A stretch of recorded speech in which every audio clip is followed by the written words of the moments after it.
Maka anak-anak kita jaga. Ibu-ibu yang hadir ini, anak-anaknya jangan sampai terkena ideologi-ideologi yang akan merongrong dan menghancurkan kenasionalan kita bangsa Indonesia. Ideologi-ideologi fundamentalis, radikalis yang ingin mengganti dasar negara Indonesia menjadi dasar negara apapun, baik itu komunisme, baik itu Islamisme dan lain sebagainya, harus segera dihentikan. Ini ada orang yang dia memotong ilmu pengetahuan, katanya karena adatnya seorang Habib lebih mulia daripada orang berilmu 70 orang berilmu. Dia bodoh mengalahkan sarjana 70. Dia bodoh mengalahkan insinyur 70. Dia bodoh mengalahkan kiai 70. Dia bodoh mengalahkan orang-orang yang diberikan Allah pengetahuan. Dia semuanya mudah-mudahan diberkahi Allah Subhanahu wa ta'ala. Pertama-tama marilah kita panjatkan kehadirat Allah, rasa syukur dan rasa puji kepadanya yang telah menjadikan kita masyarakat Kabupaten Tangerang setelah 391 perjalanan dari sejak didirikan oleh Sultan Agung Tirtayasa Sultan Abdul Mafakhir Mahmud Abdul Qadir, dengan diangkatnya Raden Arya Wangsakara sebagai Bupati pertama di Tangerang 13 Oktober 1632 sampai saat ini sudah 391 tahun Kabupaten Tangerang berjalan menyusuri sejarahnya, sehingga hari ini Kabupaten Tangerang menjadi peringkat ke-7 kabupaten terkaya di seluruh Indonesia dengan 6 triliun APBD-nya, menempatkan kita di posisi ke-7 kabupaten yang terkaya di Indonesia. Rasa syukur dan rasa puji kepada Allah jua atas nikmat iman dan Islam yang telah Allah berikan kepada kita. Sejak lahir kita sudah Islam, leluhur kita diislamkan oleh para wali songo, oleh Sunan Gunung Jati Syarif Hidayatullah, kemudian oleh putranya Sultan Maulana Hasanuddin Banten.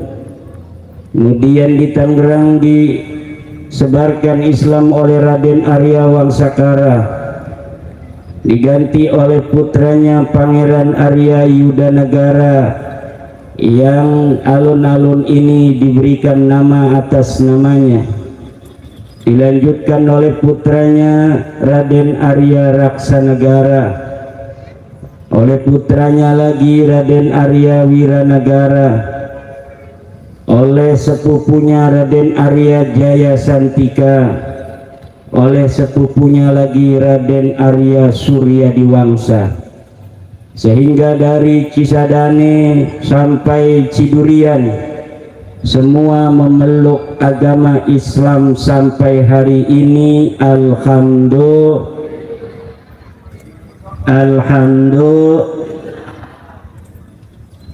rasa syukur dan rasa puja, rasa puji kepada Allah jua kita saksikan, karena malam hari ini selain maulid baginda Nabi juga kita saksikan orang-orang yang masih mencintai anak-anak yatim. Sebagaimana kita ketahui bahwa Rasulullah Muhammad adalah nurul aitam, cahaya anak-anak yatim di dunia. Wahai anak-anakku, anak yatim, kalian jangan bersedih hati karena Rasul kalian yang tercinta adalah seorang anak yatim. Banyaklah para pembesar di dunia ini yang dia adalah seorang anak yatim. Terima kasih kepada mereka yang malam hari ini mencintai anak yatim. Saya berdoa semoga Allah mencintai siapapun yang malam hari ini memberi santunan terhadap anak yatim. Semoga Allah balas dengan balasan yang berlipat ganda. Mudah-mudahan Allah mudahkan urusannya, Allah tambahkan rizkinya, Allah tambahkan keberkahan hidupnya, dijauhkan dari berbagai mara bahaya, dan mudah-mudahan Allah angkat derajatnya di dunia dan di akhirat. Salawat beserta salam mari kita sanjungkan kepada baginda alam yang malam hari ini diperingati maulidnya, yaitu Sayyiduna wa Maulana Muhammadin, man huwa syamsun, man huwa badrun, man huwa nurun fawqa nurin, man huwa iksiru wa ghali, man huwa misbahus suduri. Dia adalah lentera alam yang gelap gulita. Nabi kita yang tercinta adalah manusia pilihan yang menjadi lenteranya alam, manusia yang menjadi rahmatan lil alamin, manusia yang ketika sahabat melihatnya, siapa saja yang melihatnya akan menjadi bahagia. Ia adalah anak daripada Sayyid Abdullah, dia adalah putra dari Siti Aminah, dia adalah ayah dari Sayyidatuna Fatimatuz Zahra al-Batul, dia adalah kakek dari Hasan dan Husain, dia adalah suami dari Siti Khadijatul Kubra, dia adalah suami dari Siti Aisyatul Ridha, suami dari Siti Hafsah, suami dari Siti Sauda, suami dari Siti Ummi Salamah, suami dari Siti Zainab bintu Zakhsi, suami dari Siti Zainab bintu Khuza'ah, suami dari Siti Habibah, suami dari Siti Maimunah, suami dari Siti Juwairiyah, suami dari Siti Maria Al-Qibtiyah radhiyallahu ta'ala anhunna. Jazahunallahu anna wa anil islami wal muslimin ahsanal jazaa. Dialah manusia yang dilahirkan pada hari Senin tanggal 12 Rabiul Awal tahun Gajah. 2 bulan dalam kandungan ayahnya meninggal dunia. 6 tahun usianya ibunya meninggal dunia. 8 tahun usia kakeknya meninggal dunia. Abu Talib sebagai pamannya kemudian menjaga beliau sejak kecil, menggembala, kemudian menikah dengan Siti Khadijah pada umur 25. Pada umur 30 tahun mempersatukan bangsa Arab ketika meletakkan batu Hajar Aswad yang mulia. Ketika umur 40 tahun beliau diangkat menjadi Khatamul Anbiya, akhir dari seluruh para nabi. Maulidnya malam hari ini mudah-mudahan memberikan keberkahan kepada kita, kepada panitia, kepada Lakbas Indonesia, kepada Majapahit Nusantara, kepada Peguron Jalak Banten, pada seluruh yang hadir, terutama bagi kabupaten kita, Kabupaten Tangerang, yang selain malam hari ini kita memperingati Maulid Baginda Nabi, juga kita merayakan hari lahir Kabupaten Tangerang ke-391. Alhamdulillah.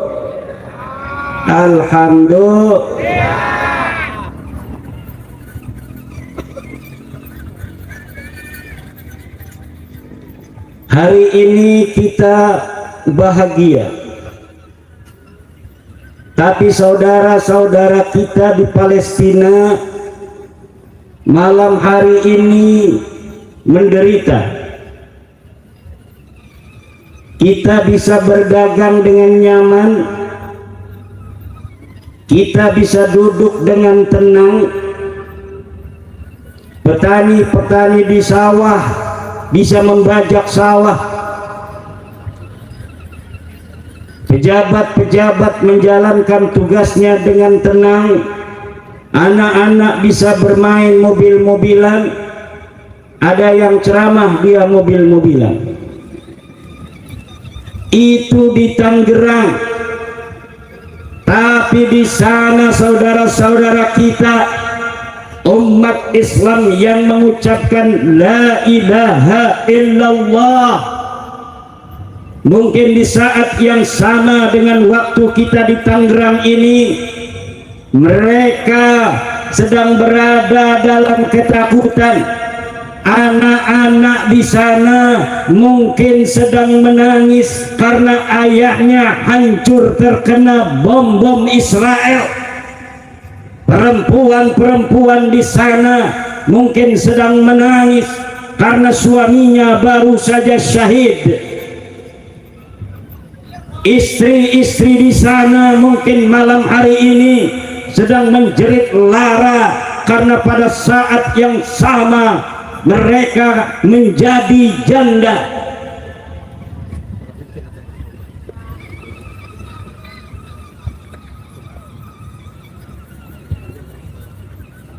Kenapa itu bisa terjadi?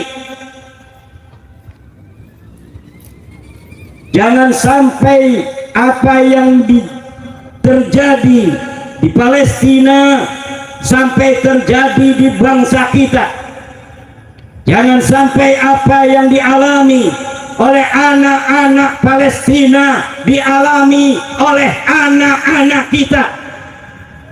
Jangan sampai jeritan lara janda-janda di sana nasibnya akan dialami oleh perempuan-perempuan Indonesia.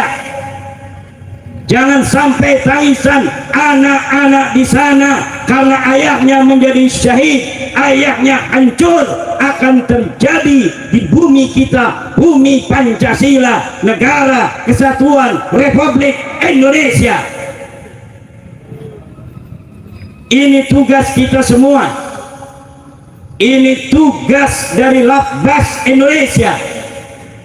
Ini tugas dari Majapahit Nusantara.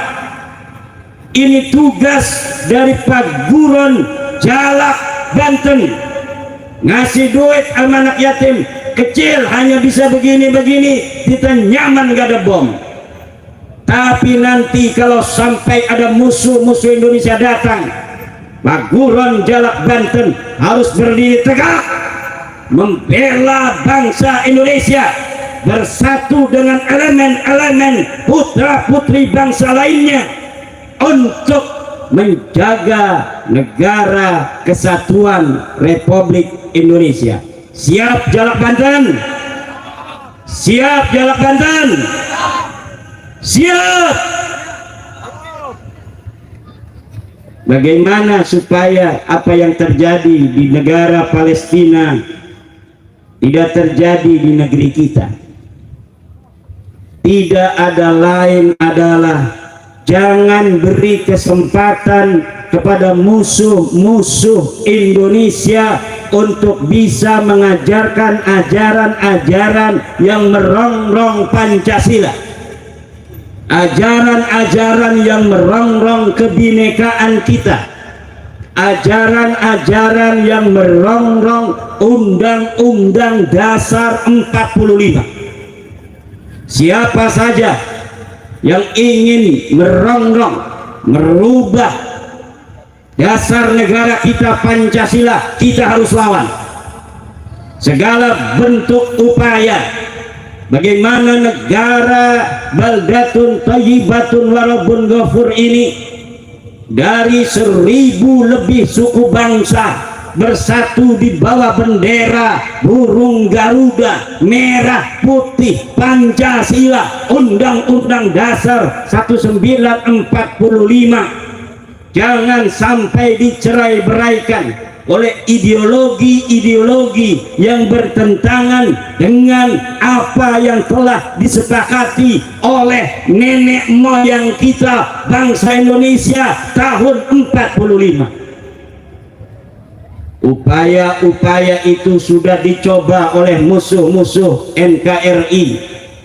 Tahun 48 NII didirikan, PKI memberontak lagi tahun 65. Kemudian muncullah HTI, Ikhwanul Muslimin, FPI, JAD, JAT dan lain sebagainya yang merongrong Pancasila kita, yang merongrong undang-undang dasar kita, yang melindungi segenap bangsa Indonesia, apapun agamanya, apapun sukunya. Inilah Indonesia, negeri penuh kebinekaan, suku bangsa yang bermacam-macam. Tidak boleh keindahan ini dihancurkan oleh musuh-musuh kita. Kita dibatasi oleh lautan, dipisahkan oleh samudra, tapi kita disatukan dengan Pancasila, kita disatukan dengan Bhinneka Tunggal Ika, kita disatukan dengan Undang-Undang 45. Seluruh elemen anak bangsa Indonesia harus berdiri tegak melawan paham-paham radikal, paham-paham intoleran, paham-paham yang merongrong kebangsaan kita yang beragam. Tidak boleh satu celah pun kita berikan kepada mereka yang ingin mengganti Pancasila, kepada mereka yang ingin mengganti dasar negara kita, kepada mereka yang ingin mengganti undang-undang dasar kita. Kita harus berdiri tegak melawan semua itu dengan tetap berkeyakinan bahwa ijtihad orang-orang tua kita dulu ketika merdeka dengan membentuk negara seperti sekarang ini adalah model yang terbaik yang harus kita jaga selama-lamanya. Maulid Nabi besar Muhammad, dilahirkannya beliau rahmat bagi seluruh alam. Pancasila adalah common platform rahmat bagi seluruh bangsa Indonesia. Kita bangga dengan Sultan Maulana Hasanuddin, kita bangga dengan Sultan Maulana Yusuf, kita bangga dengan Sultan Maulana Muhammad Nasruddin, kita bangga dengan Sultan Maulana Abdul Mafakhir, kita bangga dengan Sultan Abdul Ma'ali Ahmad, kita bangga dengan Sultan Agung Tirtayasa. Tetapi bentuk negara seperti leluhur kita itu tidak menjamin setiap suksesi kepemimpinan adanya ketenangan dan kenyamanan seperti saat ini. Setiap suksesi zaman dahulu kala tidak sepi dari yang namanya peperangan, dari yang namanya saling bunuh-membunuh. Maka ketika sekarang bangsa Indonesia yang begitu besar, 270 juta jiwa bangsa Indonesia dengan 17.000 pulau kecil-kecil, beberapa pulau besar yang dipisahkan oleh lautan dengan bahasa yang berbeda-beda, adat istiadat yang bermacam-macam, tapi kita bersatu dalam Indonesia. Ini adalah rahmat yang tiada tara bagi kita bangsa Indo. maka kenikmatan ini mudah-mudahan tidak diangkat oleh Allah Subhanahu wa ta'ala. Jaga jangan sampai celah sedikit pun adu domba antar anak bangsa terjadi sehingga timbul gesekan. Kalau sudah perang kayak di Palestina, kita nggak bisa dagang lagi tuh kayak ibu-ibu yang lagi ngegoreng-gorengan. Tidak bisa kita lagi untuk melihat konsumen yang lagi lihat-lihat motor, melihat doang belinya kagak. Tapi dengan adanya ketenangan, tidak ada perang sampai saat ini, alhamdulillah. Memang kita beberapa ada kejadian usaha-usaha sedikit peperangan, tetapi semua itu dapat dilewati oleh bangsa Indonesia sampai saat ini. Begitu panasnya politik di Indonesia, bagaimana cara memilih calon presiden, wakilnya dihitung mana yang kira-kira elektabilitasnya tinggi, paling begitu-begitu doang, betul tidak? Tidak ada gesekan-gesekan fisik, diatur oleh KPU harus begini, kampanye harus begini, yang pejabat harus cuti dulu dan lain sebagainya, sehingga pemilihan pemimpin di negara kita berlangsung setiap tahunnya aman dan tentram. Ini adalah keindahan. Makanya adanya HP, adanya televisi, jangan hanya untuk lihat orang menyanyi, tapi lihat berita dunia. Bandingkan ibu-ibu, kenikmatan kita bangsa Indonesia hari ini dibandingkan dengan saudara-saudara kita di Palestina, saudara-saudara kita di Irak. Harus banyak kita melihat, sehingga dengan kita banyak melihat negara orang yang kacau, bom di mana-mana. Satu hari bisa 5.000 bom datang. Entah rumah siapa yang akan hancur, entah anak siapa yang akan mati, entah istri siapa yang akan gugur, entah suami siapa yang akan hancur. Tidak ada yang pernah tahu. Katanya Israel begitu kuat dengan Iron Dome, tetapi ternyata Hamas bisa juga menembus Iron Dome Israel, sehingga rudal-rudal Hamas itu bisa sampai ke rumah-rumah orang Israel. Orang Israel setelah dia dibom, kemudian dia balas mengebom warga-warga Israel, warga-warga Palestina di Hamas, di Gaza. Kita minta kepada Allah, ya Rabbi, semoga saudara-saudara kita yang sedang berperang menghentikan peperangan dan mencari satu format win-win solution yang dapat menguntungkan semuanya. Saya kira kalau semua harus diakhiri dengan peperangan, buktinya sudah hampir 100 tahun perang tidak pernah usai, kemerdekaan belum pernah didapat. Coba cari format yang lain. Makanya Indonesia selalu bersama Palestina di dalam bagaimana mengupayakan negeri Palestina bisa merdeka, rakyat Palestina bisa bebas dari penjajahan, tetapi mencari cara dan format yang sedikit memakan korban. Kalau misalnya sekarang Gaza, Hamas di sana dikelilingi oleh orang-orang Israel di seluruh penjuru kotanya, kemudian mereka menyerang orang-orang Israel.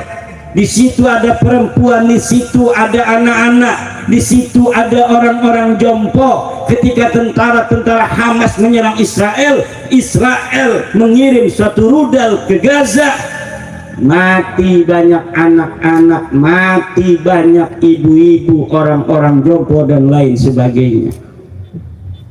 Makanya sejak dulu PBNU mengusahakan bersama Palestina mencari format, mencari cara bagaimana Palestina bisa merdeka tanpa memakan korban. Dan sampai saat ini belum berhasil usaha bangsa Indonesia, pemerintah Indonesia, PBNU dengan diplomatik non pemerintah tetapi kita terus mengusahakan bagaimana bangsa Indonesia senantiasa bersama Palestina dalam doa. Kita bersedih, kita menangis, hanya bisa bersedih dan bisa menangis. Sekarang kita bisa menangis negara orang sedang berperang karena banyak orang memakan korban. Jangan sampai nanti kita ditangisi karena bangsa kita sedang dilanda peperangan dan banyak yang mati di antara kita. Kita sekarang kunut nazilah. Jangan sampai Indonesia dikunut nazilahi oleh bangsa lain, oleh saudara-saudara kita karena kasihan dengan keadaan kita, sementara mereka tidak bisa membantu kita kemari. Paling kita sekarang ini bisa menyumbangkan sedikit harta, mengirimkan supermi, mengirimkan selimut, mengirimkan makanan dan lain sebagainya. Tetapi kita untuk berperang ada undang-undang internasional, ada peraturan-peraturan dunia di mana kita tidak boleh ikut campur terhadap apa yang terjadi di negara lain. Apalagi yang dihadapi adalah negara-negara besar seperti Amerika, negara-negara besar seperti Rusia. Mereka punya kekuatan senjata yang luar biasa, sementara kekuatan negara-negara Islam di bidang senjata belum menyamai mereka. Saya teringat sejak waktu kecil lagu bom nuklir diledakkan. Perdamaian, perdamaian. Kita menginginkan perdamaian, tapi kita senantiasa memproduksi daripada senjata-senjata pemusnah massal. Ini adalah sebuah ironi. Ini adalah sebuah hal yang tidak masuk akal, di mana kita ngomong kita harus berdamai, sementara ada satu negara ingin menguasai negara lainnya. Sementara ada orang pemimpin yang mengatakan saya bertanggung jawab terhadap warga saya agar warga saya aman dan tentram, tetapi dengan itu semua dia serang negara orang lain sehingga negara orang lain itu bangsanya menjadi mayat-mayat yang bergelimpangan. Ini adalah ironi-ironi dunia. Namun kita tidak boleh menjadi putus asa. Takdir memang itu sudah ditentukan, adaptasi dengan segala takdir memang harus. Tetapi saudara-saudara, upaya-upaya yang maksimal sebelum apa yang terjadi di negara orang lain itu terjadi di negara kita harus dilakukan secara preventif. Setiap celah yang akan mengarah kepada perpecahan, yang akan mengarah terhadap adu domba antar anak bangsa harus langsung dihentikan. Maka anak-anak kita jaga, ibu-ibu yang hadir ini, anak-anaknya jangan sampai terkena ideologi-ideologi yang akan merongrong dan menghancurkan kenasionalan kita bangsa Indonesia. Ideologi-ideologi fundamentalis, radikalis yang ingin mengganti dasar negara Indonesia menjadi dasar negara apapun, baik itu komunisme, baik itu Islamisme dan lain sebagainya, harus segera dihentikan. Harus segera diminta anak-anak kita untuk berhenti dan kembali kepada jalan leluhur-leluhur kita. Makanya Islam yang banyak di Indonesia ini hari ini dipegang adalah Islam Ahlus Sunnah wal Jamaah ala tariqah Imam Asy'ari dan Imam Maturidi, di mana akidah Asy'ari ini adalah akidah tawassutiyah bainal ifrati wat tafrid. Fikihnya fikih madhab Syafi'i itu pula adalah fikih yang tawassut antara ahlul ra'yi dan ahli hadis. Tasawufnya tasawuf Imam Al-Ghazali dan Junaid Al-Baghdadi itu juga tasawuf yang tawassut. Banyak sekarang tasawuf yang sampai meninggalkan ibadah. Ada lagi tasawuf yang hanya mencukupkan diri, ingat dan berbuat baik tanpa menjalankan puasa Ramadan, tanpa haji ke Ka'bah. Hajinya cukup di Sunan Gunung Jati Syarif Hidayatullah. Ada ajaran yang hajinya ke Cirebon, ngelilingi makam Sunan Gunung Jati karena katanya cukup, tidak usah pergi ke Mekah lagi, apalagi ngantri sampai 30 tahun. Ajaran-ajaran tasawuf yang kita pegang dari zaman Wali Songo sampai hari ini adalah tasawuf tawassutiyah Imam Al-Ghazali dan Junaid Al-Baghdadi. Tariqahnya adalah tariqah Syatariyah, tariqah Qadiriyah, tariqah Syadiliyah, tariqah Rifaiyah. Itu juga adalah tariqah tawassutiyah. Nabi Muhammad sallallahu alaihi wasallam dilahirkan untuk membebaskan manusia dari belenggu penjajahan syirik. Pancasila dilahirkan di Nusantara untuk menjadi pembebas dari belenggu perpecahan. Undang-Undang Dasar Proklamasi Kemerdekaan Indonesia rahmat dari Allah Subhanahu wa Ta'ala untuk membebaskan kita dari perbudakan kemanusiaan, penjajahan, kolonialisme. Dan ini harus dijaga, kemerdekaan yang sesungguhnya. La fadla li arabiyyin ala a'jamiyyin wala li a'jamiyyin ala arabiyyin illa bitaqwa. Tidak ada keutamaan orang-orang Arab terhadap orang-orang Ajam, tidak pula orang-orang Ajam mengalahkan orang-orang Arab illa bittaqwa, kecuali dengan takwa. Inilah ajaran pembebasan dari Rasulullah Muhammad sallallahu alaihi wasallam. Kullun nasi min Adam wa Adam min turab. Setiap manusia berasal dari Nabi Adam dan Adam berasal dari debu.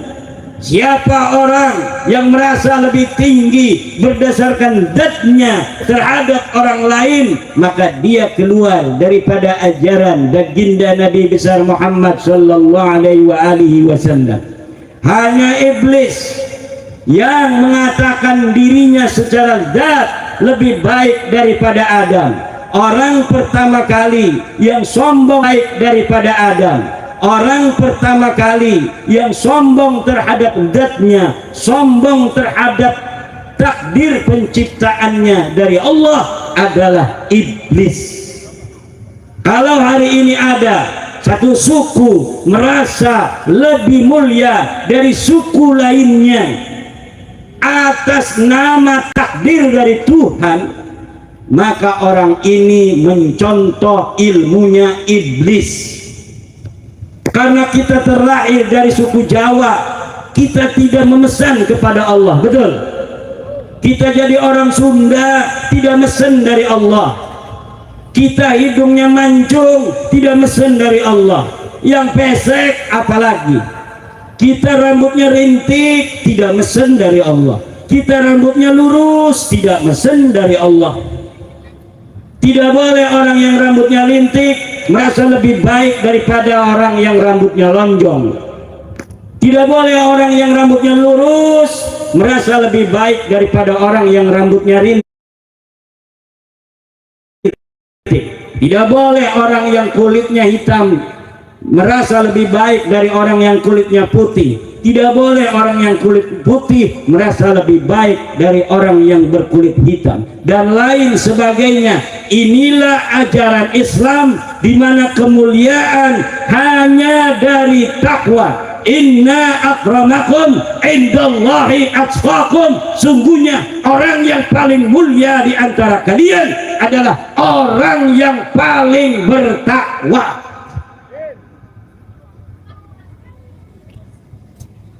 Kalau pengen kita mulia, bertakwalah.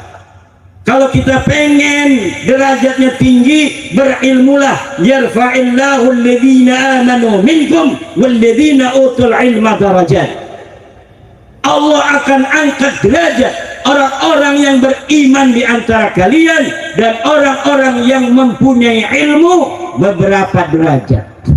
Ini ada orang yang dia memotong ilmu pengetahuan, katanya karena hanya datnya seorang habib lebih mulia daripada orang berilmu 70 orang berilmu. Dia bodoh mengalahkan sarjana 70. Dia bodoh mengalahkan insinyur 70. Dia bodoh mengalahkan kiai 70. Dia bodoh mengalahkan orang-orang yang diberikan Allah pengetahuan. Dia rendah pangkatnya karena tidak punya ilmu, tapi katanya lebih mulia dari Pak Camat 70 camat. Dia rendah derajatnya, tetapi katanya dia lebih mulia dari bupati, dari gubernur, dari presiden. Makanya mulutnya mencaci siapapun karena dirinya merasa lebih baik dari orang lain karena datnya, padahal yang diakuinya itu hanya palsu belaka, bohong belaka. Ngaku cucu Nabi, ternyata bukan cucu Nabi. Ngaku cucu Nabi, ternyata bukan cucu Nabi. Cucu Nabi bisa dideteksi betul atau tidak dia itu cucu Nabi dengan dua hal. Pertama, dengan catatan nasab. Ketua Paguran Jalak Banten, catatan nasab turunan Nabi itu sejak abad ketiga dicatat. Ada petugas-petugas yang menugaskan diri menulis kitab. Ini Sayyidina Ali punya anak dua, Hasan dan Husain. Husain punya anak namanya Ali Zainal Abidin. Ali Zainal Abidin punya anak berapa? Dicatat. Ali Zainal Abidin punya anak Muhammad Al-Baqir. Dia punya saudara Sufyan, dicatat semua. Muhammad Al-Baqir mempunyai anak namanya Ja'far As-Shadiq, punya anak berapa? Dicatat semua. Terus demikian dari generasi sampai saat ini.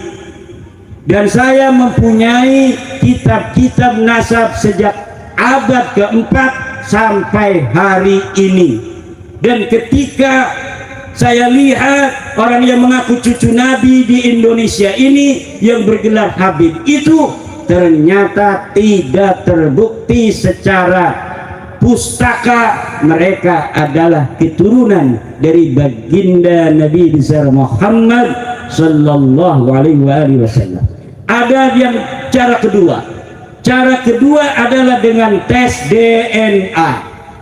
Itu bukan keahlian saya, tapi ada Badan Riset Inovasi Nasional di Indonesia ini yang bisa memeriksa darah seseorang, ingus seseorang, ludah seseorang, rambut seseorang yang mengaku sebagai keturunan dari baginda Nabi besar Muhammad sallallahu alaihi wasallam, kemudian diperiksa di lab. Setelah diperiksa akan ketahuan betul tidak dia sebagai keturunan Nabi. Ada nggak haplo dia sama dengan haplonya Nabi? Haplonya Nabi J1, coba darah kamu tak periksa, ternyata setelah diperiksa hasilnya haplonya bukan J1 tapi haplonya G.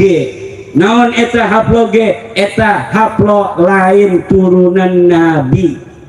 Jangankan turunan Nabi, turunan orang Arab aja bukan. Kata Profesor Kain dari Badan Riset Inovasi Nasional, jangankan orang Arab, orang Sumeria saja bukan. Sumeria itu J0. Jadi Akadia nanti bermutasi J1. Sumeria jadi Akadia, Akadia menjadi orang Arab, orang Arab masih J1. Nanti kalau dia mengaku keturunan Quraisy akan ada kode-kode Bani Quraisy. Kalau dia mengaku keturunan daripada Hasim akan ada kode-kode Bani Hasim. Kalau dia mengaku keturunan daripada Abi Thalib akan ada kode-kode Abi Thalib. Kalau dia mengaku keturunan daripada Husain akan ada kode-kode Sayyidina Husain. Dan setelah diperiksa mereka dari 5 orang Indonesia dari klan mereka yang sudah tes DNA, tidak ada haplo J1-nya, tidak ada kode genetik daripada keluarga Bani Quraisy, tidak ada kode genetik dari keluarga Bani Hashim, dari keluarga Bani Abi Thalib, dari keluarga Sayyidina Husain. Kalaulah secara pustaka tidak terbukti, DNA juga tidak terbukti, lalu dengan apa kita harus percaya bahwa mereka keluarga besar, keturunan daripada baginda Nabi besar Muhammad sallallahu alaihi wasallam? Marah-marah sama kita, katanya tetap kami keluarga Nabi, turunan Nabi, jangan jadi orang yang menghina keturunan Nabi. Kita tidak boleh menghina turunan Nabi, tapi ente bukan keturunan Nabi. Buktinya di pustaka tidak ada, di DNA tidak terbukti. Lalu atas dasar apa kami menganggap Anda sebagai keturunan dari baginda Nabi besar Muhammad sallallahu alaihi wasallam? Jadi dengan maulid baginda Nabi, Allah telah katakan, wa ma kana Muhammadun aba ahadin min rijalikum. Tidak adalah Nabi Muhammad itu sebagai ayah dari lelaki kalian. Ayat ini mengandung tafsiran bahwa Nabi Muhammad yang pertama, tafsiran pertama, tidak mempunyai anak laki-laki. Laisa wa makana Muhammadun aba ahadin, bukanlah ayah dari laki-laki kalian, karena memang Nabi Muhammad tidak punya anak laki-laki. Tafsiran yang kedua, jangan panggil Nabi Muhammad hari ini dengan gelar-gelar kekeluargaan, wahai kakekku, wahai ayahku, tapi walakin Rasulullah, panggillah Nabi Muhammad dengan Rasulullah. Siti Aisyah aja istrinya manggil Rasulullah, ya Rasulullah. Lah orang sekarang yang nasabnya nggak jelas manggil Rasulullah, ya jadi wahai kakekku. Di sebuah persidangan dia katakan, Nabi Muhammad kakek ente apa kakek aneh? Ini adalah hilang adab kepada baginda Nabi besar Muhammad sallallahu alaihi wasallam. Di dalam ajaran kita Ahlussunnah wal Jamaah, kita dianjurkan, tidak wajib, untuk mencintai keturunan baginda Nabi besar Muhammad sallallahu alaihi wasallam. Tetapi keturunan Nabi yang asli, keturunan Nabi yang telah terbukti secara catatan dan terbukti secara ilmu pengetahuan biologi. Karena zaman sekarang ini teknologi sudah canggih, gen kita ini sudah generasi Z. Generasi manusia yang hidup saat ini ada generasi perang. Generasi perang dia yang lahir sebelum 45. Ada yang generasi depresi, yaitu orang yang pada saat dia berperang, yang lain berperang, dia nggak mau perang. Dia lahir di masa perang, orang lain perang mau berjuang, dia nggak mau perang. Itu generasi depresi. Setelah generasi depresi, ada generasi baby boomer, yaitu mereka yang lahir 46 sampai 64. Tahun 65 selanjutnya itu disebut generasi X. Saya ini generasi X, lahir tahun 76. Dari orang yang lahir 64 sampai 80 itu generasi X. Dari generasi X akan muncul generasi Y, yaitu milenial. Setelah generasi milenial, sekarang ini generasi Z, mereka yang lahir dari tahun 97 sampai 2012. Anak-anak kita yang masih 10 tahun disebut generasi Alpha. Generasi Z itu 27% di Indonesia. Makanya para capres-capres ini sibuk bagaimana bisa untuk mengajak generasi Z memilih dirinya. Dia berkampanye kepada generasi milenial dan generasi Z. Ciri-ciri utamanya generasi milenial dan generasi Z adalah orang yang sangat akrab dengan teknologi. Kalau misalnya anak-anak Gen Z dan Gen Alpha ini adalah orang-orang yang akrab dengan teknologi, lalu ada orang yang tidak percaya pada teknologi, tes DNA mereka tidak percaya, katanya itu tidak terbukti, maka itu generasi mungkin generasi perang atau generasi depresi. Maka oleh karena itu yang paling harus kita jadikan patokan dalam hidup ini adalah takwa kepada Allah Subhanahu dan ilmu pengetahuan. Jangan lawan ilmu pengetahuan. Orang yang melawan ilmu pengetahuan akan tergerus oleh zaman. Dia akan dianggap manusia purba, manusia yang ketinggalan zaman, manusia yang tidak mempunyai masa depan. Manusia yang melawan teknologi hari ini adalah manusia yang akan ditinggalkan kehidupan. Wallahu huwal muwaffiqu ila aqwamit thoriq. Wassalamualaikum warahmatullahi wabarakatuh.